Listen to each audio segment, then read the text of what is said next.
আমরা আলোচনা করব নিউরো মার্কেটিং নিয়ে। তো নিউরো মার্কেটিংটা হচ্ছে যে কাস্টমারের ব্রেনে পৌঁছানোর একটা গোপন বিজ্ঞান। তো নিউরো মার্কেটিং বিষয়টা কি? নিউরো মার্কেটিংটা হচ্ছে যে মনে করেন আপনি আপনার লাইফে আপনি অনেক কিছুই আপনার চাহিদা থেকে কিনেন, আবার অনেক কিছুই দেখবেন আপনার চাহিদা ছাড়াও কিনে ফেলতেছেন। এই যে আপনি আপনার চাহিদা ছাড়া বিভিন্ন জিনিস কিনে ফেলতেছেন, এই জিনিসটা হচ্ছে নিউরো মার্কেটিং। তো আপনি দেখবেন যে একটা রেস্টুরেন্টের পাশ দিয়ে যাচ্ছেন, রেস্টুরেন্টের ঘ্রাণ পেয়ে, অথবা অনেক ক্ষেত্রে আপনি রেস্টুরেন্টে গেলেন, সেখানে আপনার ক্ষুধা নাই কিন্তু আপনি একটা চকবার খেয়ে ফেলতেছেন, অথবা আপনি একটা সমুচা খেয়ে ফেলতেছেন। তো এটা হলো নিউরো মার্কেটিং। তারা আপনাকে এমন ভাবে মার্কেটিং করছে যেটার মাধ্যমে আপনি অনিচ্ছাকৃত সত্ত্বেও আপনি জিনিসটা খেয়ে ফেলতেছেন। তো এটা হচ্ছে নিউরো মার্কেটিং। তো এই নিউরো মার্কেটিংটা হচ্ছে যে আমাদের ব্রেনে তিনটা অংশ আছে। সেটা একটা হচ্ছে রেপটিলিয়ান ব্রেন, একটা হচ্ছে লজিক্যাল ব্রেন, একটা হলো ইমোশনাল ব্রেন। তো যারা নিউরো মার্কেটিং করে তারা হচ্ছে যে আপনার ইমোশনাল ব্রেন এবং রেপটিলিয়ান ব্রেন, এই দুইটা জায়গাকে কাজে লাগিয়ে এই কাজগুলা করে থাকতেছে।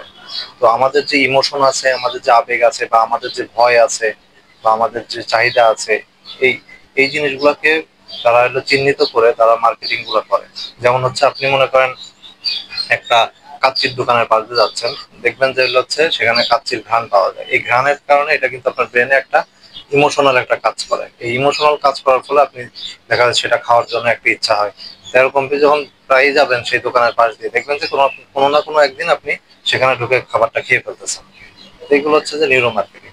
তো আমাদের যে আবেগ আছে, আমাদের যে আহ, ভয় আছে, বা আমাদের যে একটা আহ, চাহিদা আছে, এই জিনিসগুলোকে আমরা কাজে লাগিয়ে আমরা হচ্ছে নিউরো মার্কেটিং করতে পারি, যেটা হচ্ছে কাস্টমারের সাইকোলজি। কাস্টমার সাইকোলজিটা যখন আমরা বুঝতে পারবো, তখন হচ্ছে যে আমরা নিউরো মার্কেটিং করে আমরা আমাদের যে প্রোডাক্ট আছে বা আমাদের যে সার্ভিস আছে সেটাকে আমরা অনেক ভালো ভাবে সেটাকে ইস্টাবলিশ করতে পারবো। লাইক হচ্ছে যে একটা মানুষের কোমরে ব্যথা আছে, এখন কোমরে ব্যথা থাকলে এখন তার ভিতরে একটা ভয় কাজ করে যে এই ব্যথার কারণে যদি হচ্ছে আমি পরবর্তীতে আমার জব না করতে পারি তাহলে কি হবে। তো এই যে তার একটা ভয়, এই ভয়টাকে নিয়ে যখন আমরা তাকে সমাধান দিতে পারবো প্রপারলি, তখনই দেখা যাবে যে সেটা তার ব্রেনে একটা হিট করবে, এবং এটার ফলে দেখা যাবে যে সে আপনার কাছে এসেই চিকিৎসাটা নেওয়ার চেষ্টা করবে।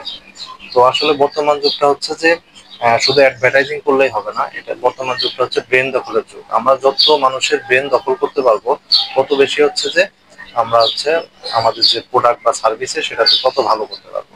Thank you.